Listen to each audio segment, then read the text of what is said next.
चतुर चोर का जाल। एक राजा के महल में एक नौकर था। उसकी चोरी करने की आदत थी।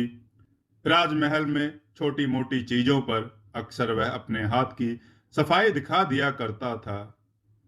हालांकि वह खुद तो छोटा चोर था और उसकी दिली आकांक्षा थी कि उसका बेटा नामी चोर बने। ऐसा चोर बने जिसकी चोरी की बातें चले। यही सोच उसने अपने बेटे को भी चोरी की कला का प्रशिक्षण दिया। कई सारे चोरी के गुण सिखाए। फिर भी उसे तसल्ली नहीं थी कि पता नहीं उसका बेटा नामी चोर बन पाएगा या नहीं, क्योंकि वह खुद भी बूढ़ा हुआ जा रहा था। बेटा बड़ा हुआ तो वह भी राजमहल में बाप के साथ काम पर जाने लगा। एक बार वह बूढ़ा चोर बीमार पड़ गया। खाट में पड़े पड़े भी उसे चैन नहीं, एकदम उदास। बेटे ने पूछा, पिताजी, आपको क्या हुआ है जो आप इतने उदास हैं? बूढ़े ने कहा, बेटे, मैं तो अब मृत्यु के करीब हूं। मेरे मन की आकांक्षा थी कि तू बहुत बड़ा चोर बन, तेरी चोरी की बातें वर्षों तक चले। मरने से पहले एक बार तुझे कोई नामी चोरी करते देख लेता तो मेरा जीवन सफल हो जाता। बस इतनी सी बात पिताजी, आप दुखी ना होइए। मैं आज ही राजा के पलंग के पायों के नीचे रखी सोने की ईंटें चुराकर आपको दिखाता हूं। बेटे की बात सुनते ही बूढ़े चोर की आंखों में चमक आ गई। उसे अपनी बीमारी का भान ही नहीं रहा और वह उठ खड़ा हुआ और बोला, बेटा, मैं भी साथ चलूंगा। तुझे इतनी बड़ी चोरी करते हुए अपनी आंखों से देखूंगा। दोनों बाप बेटा काला कंबल ओढ़कर राजमहल की ओर चल दिए। रात्रि के 12 बजे, 12 बजते ही महल की घड़ी ने 24 टंकारे बजाए। उन टंकारों के साथ साथ दीवार पर कीले ठोकता हुआ चोर का बेटा उनके सहारे महल पर जा चढ़ा। पीछे पीछे उसका बाप। दोनों महल में दाखिल हो गए और राजा के शयन कक्ष के पास पहुंचे। देखा, मंद रोशनी में राजा पलंग पर सो रहा है। पलंग के चारों पायों के नीचे 4 सोने की ईंटें पड़ी हैं। पलंग के पास एक व्यक्ति बैठा राजा को कहानी सुना रहा है और राजा नींद में ऊँघता हुआ हुंकारे दे रहा है। चोर ने ऐसी सफाई से तलवार चलाई कि कहानी कहने वाले की गर्दन टक से कट गई और चोर खुद उसकी जगह बैठ नींद में ऊँघते राजा को कहानी सुनाने लगा। एक बार एक राजा के महल में एक चोर चोरी करने घुस आया। राजा सोते हुए कहानी सुन रहा था। राजा ने नींद में ऊँघते हुए हुंकार दिया, हम्म। चोर ने राजा के कहानीकार का सर काट दिया, फिर एक पैर काटा और राजा के पलंग के पाए के नीचे से एक ईंट निकाल ली। राजा नींद में बोला, फिर फिर चोर ने दूसरा पैर काटा, उसे पलंग के दूसरे पाए के नीचे लगाकर दूसरे सोने की ईंट निकाल ली। राजा ने फिर हुंकार देते हुए कहा, फिर? चोर बोला। फिर चोर ने कहानीकार का एक हाथ काटा और पलंग के तीसरे पाए के नीचे दे तीसरी सोने की ईंट निकाल ली। राजा ने कहा, हूं। फिर? चोर बोला। फिर चोर ने उसका दूसरा हाथ काटा, पलंग के पाए के नीचे दे चौथी सोने की ईंट भी निकाल ली। राजा ने कहा, फिर? चोर बोला, फिर क्या राजा, चारों सोने की ईंटें निकाल ली और ये गया चोर। जो करना है वो कर लेना। यह सुनते ही राजा एकदम नींद से उठ खड़ा हुआ और चोर के पीछे भागा। चोर तो खिड़की से बाहर निकल चुका था, पर उसका बाप जैसे निकलने लगा, राजा ने पीछे से उसकी टांग पकड़ ली। अब राजा तो बूढ़े के पैर खींचे और बेटा उसके हाथ। इसे खींचातानी में बूढ़ा अपने बेटे से बोला, खींचातान मत कर, मारा जाएगा। मैंने तुझे बड़ी चोरी करते हुए देख लिया है। अब मेरा जीवन सफल हो चुका है, सो तू मेरा सिर काट कर ले जा ताकि हम पकड़ में ना आए। चोर ने यही किया, अपने बाप का सर काट ले गया। धड़ राजा के पास ही रह गया। राजा को बहुत गुस्सा आया कि मेरे पलंग के पायों के नीचे दबी सोने की ईंटें चोर निकाल ले गया, तो फिर जनता की हो गई सुरक्षा। दूसरे दिन बेटे ने तो चौराहे पर पोस्टर लगा दिया, नगर में चतुर चोर आ चुका है और जैसे आज करी वैसी कल भी करेगा। राजा ने अपने प्रधान व सामंतों से सलाह की कि चोर की धड़ का दाह संस्कार कर देना चाहिए और शमशान पर पहरा बिठा देना चाहिए, क्योंकि अपने आप को बहादुर समझने वाला चोर इस बूढ़े चोर के सर का दाह संस्कार करने अवश्य आएगा। नगर कोतवाल ने धड़ का दाह संस्कार कर शमशान पर पहरा बिठा दिया। चोर ने साधु का भेष बनाया, बहुत सा आटा लगाकर उसका उसमें बाप का सर दबाकर एक मोटी बाटी बनाई और शमशान की ओर चल दिया। शमशान में पहुंच बाटी को शमशान की आग में सेकने के लिए दबा दिया।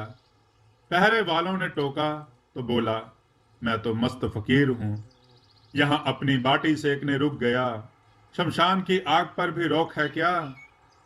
पहरे वालों ने सोचा, फकीर है, रोटी बाटी सेक लेगा तो अपने आप चला जाएगा, सेकने दो।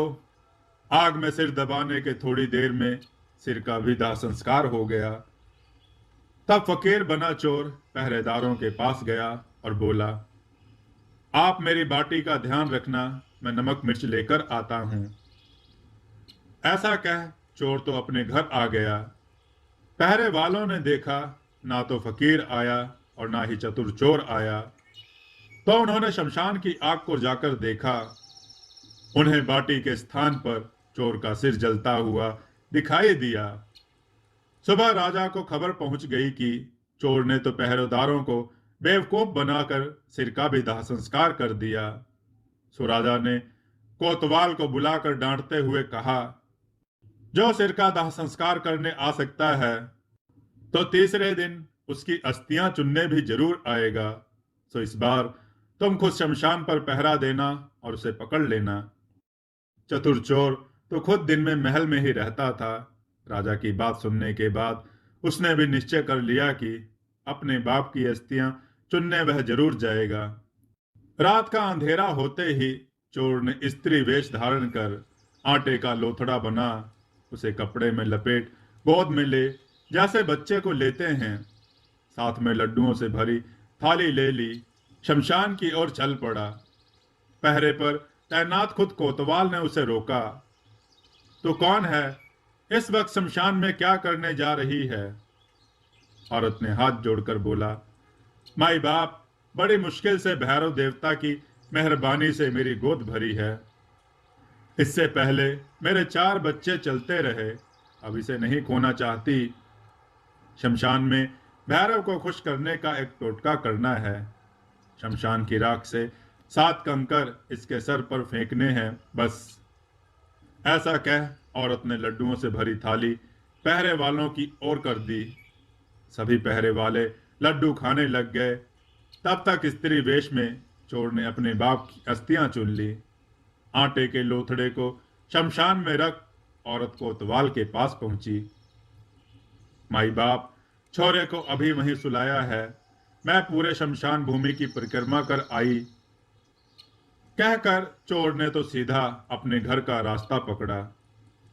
उधर जब औरत बहुत देर बाद भी नहीं लौटी तो पहरे वालों ने शमशान में जाकर देखा, बच्चे की जगह आटे का बनाया लोथड़ा पड़ा था। कोतवाल समझ गया वो औरत के वेश में चतुर चोर ही था। पर अब क्या हो, चोर ने तो कोतवाल की नाक काट ली। सुबह राजा को खबर पहुंची। राजा बहुत क्रोधित हुआ। कोतवाल तो बेकार है, इसे नौकरी से निकाल दो का हुक्म हो गया और राजा ने अपने खास सरदारों को बुला चतुर चोर को पकड़ने का अभियान पर लगा दिया। सांझ पड़ते ही राजा के सभी खास सामंत सरदार हाथों में नंगे तलवारें ले खबरदार खबरदार करते हुए नगर के गलियों में चोर को पकड़ने हेतु पहरे पर लगे। चोर ने ज्योतिषी का वेश बनाया, हाथ में पोथी पत्रा लिए और पहरे वाले सरदारों के घर पहुंचा। औरतें अपनी ग्रह दशा पूछने लगी तो ज्योतिषी बने चोर अपनी पोथी पलटते हुए, कुछ सोचते हुए, गणना करने का नाटक करते हुए बताया कि आज आप लोगों के घर पर अनिष्ट होने वाला है। एक प्रेत आकर उपद्रव करेगा। औरतों ने उसे रोकने का उपाय पूछा। फिर पोथी देखने का नाटक करते हुए जोशी ने बताया कि अपने घरों पर पत्थर जमा कर लो, हाथों में डंडे रखना और सब चौकस होकर जागते रहना। अपने घरों को अंदर से अच्छी तरह बंद रखना और छतों पर चढ़कर चौकसे करना। जैसा ही आधी रात को राख से लिपटे नंग धड़ंग भूत आए तो छत से पत्थरों की वर्षा कर देना।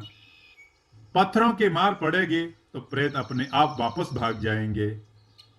सरदारों की औरतों को इस तरह समझाकर चोर वापस आया और एक ठेले पर चूल्हा रख उस पर कढ़ाई चढ़ा चौराहे पर आकर बैठ बड़े निकालने लगा। पहरे वाले सरदारों ने आकर धमकाया, इस वक्त बड़े निकालने का हुक्म नहीं है, भाग यहां से वरना तेरे ये सारे बड़े हम फेंक देंगे। चतुर चोर हाथ जोड़ते हुए बोला, बाप जी फेंकिए मत, एक बार मेरे बनाए बड़े चखिए तो सही, कितने स्वाद हैं। और कहते कहते चोर ने दोने भरकर सभी सरदारों के आगे कर दिए। सरदारों ने जैसे बड़े चखे तो वे इतने स्वादिष्ट थे कि बार बार मांगकर खूब छक्कर खा गए। बड़े खाते ही सरदारों को तो नशा होने लगा और वे नशे में बेहोश होने लगे। चोर ने बड़े में भांग मिला दी थी।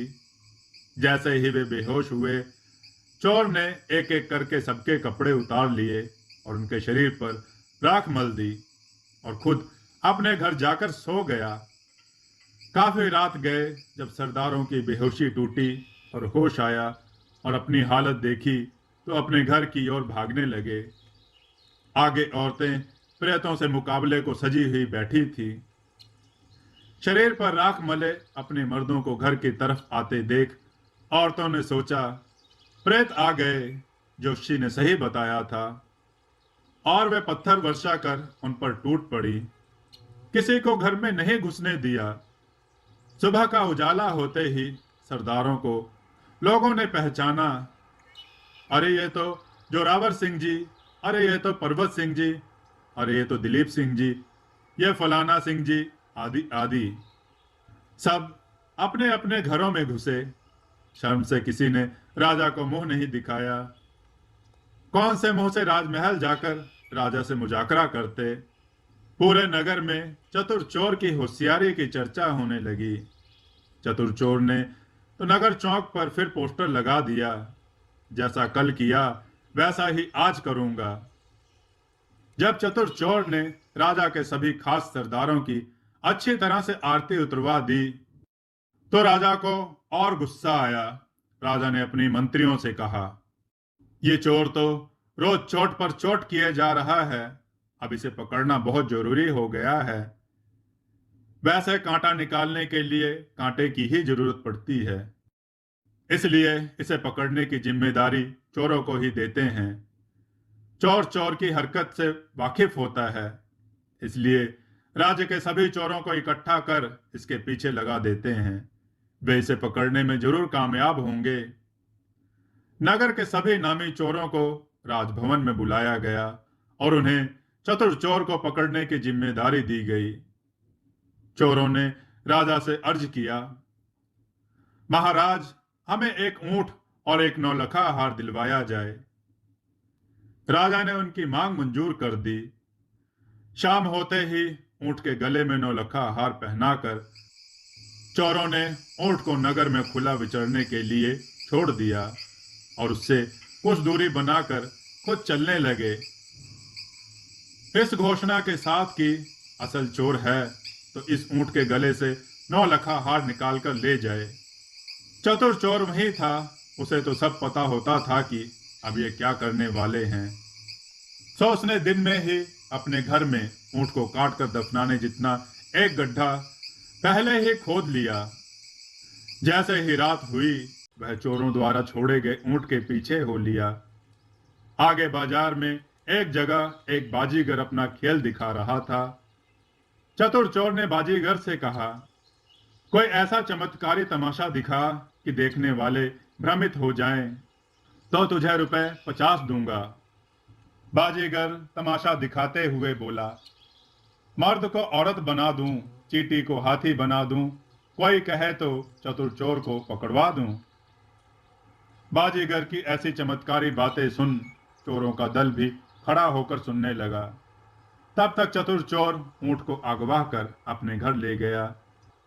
पहले बाहर आकर ऊंट के पैरों के निशान मिटा दिए और बाद में घर जाकर ऊंट के गले से नौलखा हार निकाल ऊंट को काट उस गड्ढे में दफना दिया। सुबह चोरों का दल अपना मुंह लटकाकर राजा के आगे हाजिर हुआ। उनके साथ ना तो ऊंट था, ना नौलखा हार, और चतुर चोर का तो पता ही नहीं। चतुर चोर ने तो नगर चौराहे पर फिर पोस्टर लगा दिया, जैसी कल करी वैसी आज करूंगा।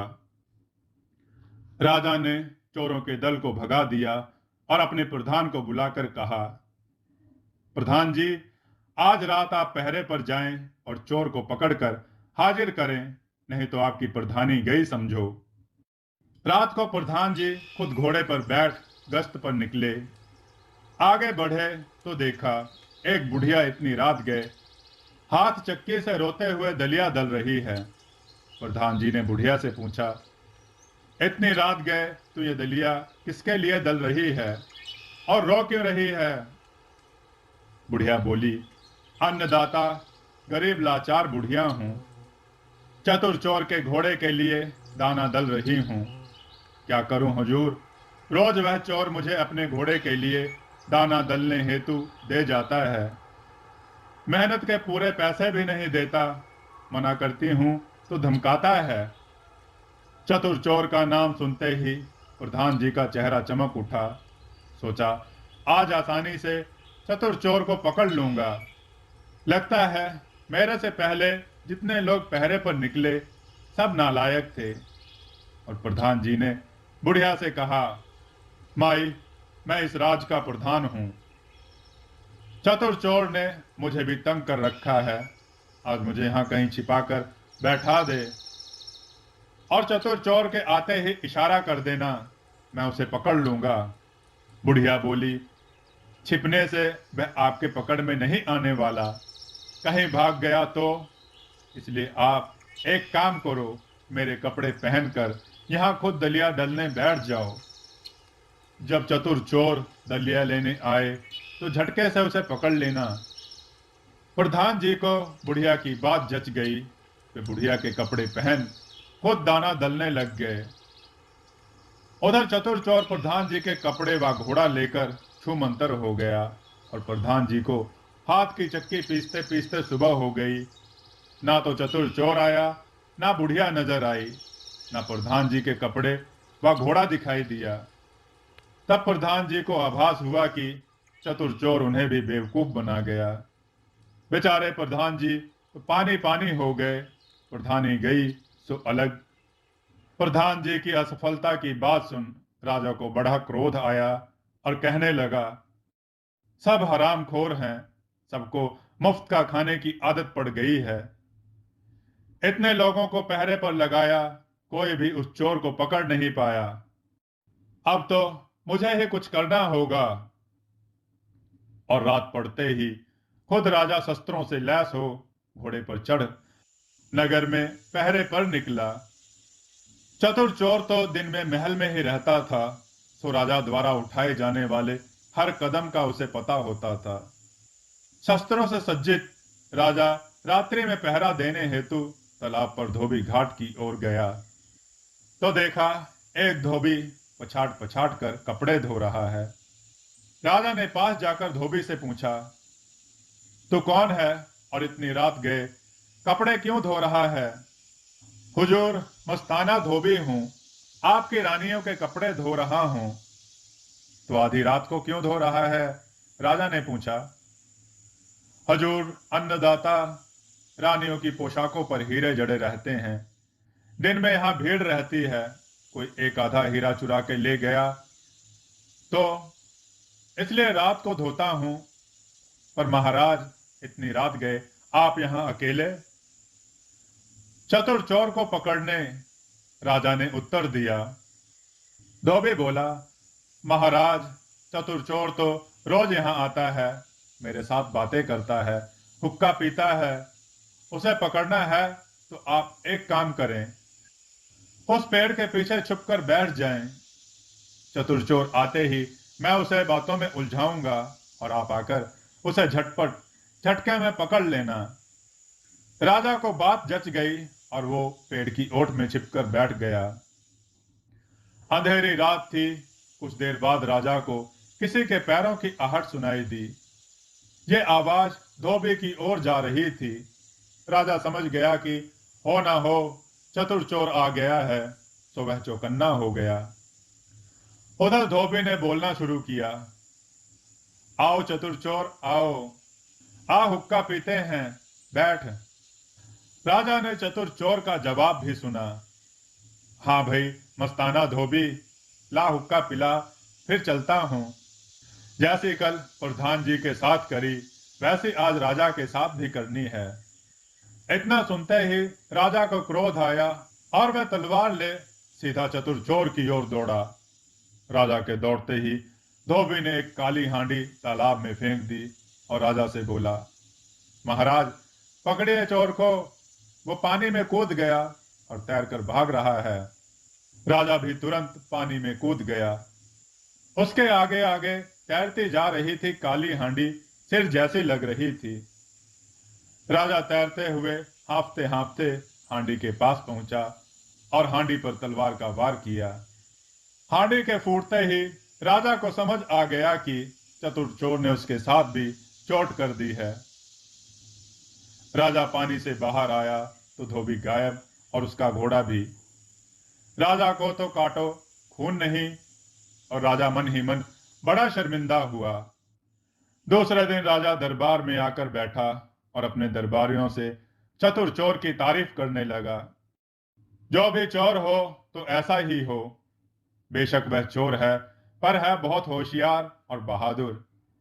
ऐसे होशियार व्यक्ति से मिलना चाहता हूं, पर वह पकड़ में तो आएगा नहीं।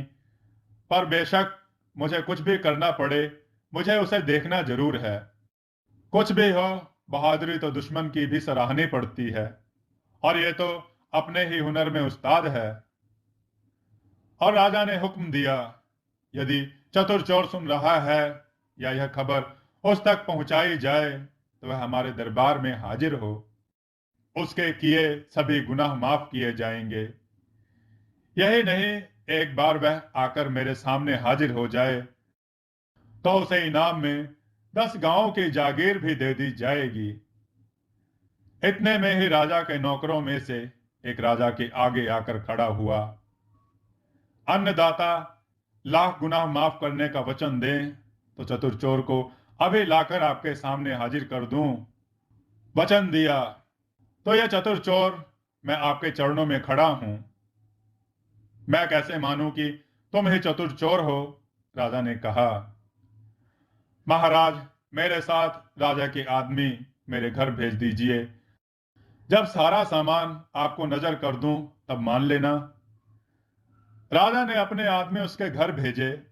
चतुर चोर ने सोने की 4 ईंटें, 9 लखा हार सभी लाकर राजा के नजर कर दिए। राजा ने अपने वचन के मुताबिक उसे माफ कर दिया और साथ ही 10 गांवों की जागीर भी यह कहते हुए दी कि कभी चोरी मत करना, अपनी दक्षता का इस्तेमाल सही कामों में करना।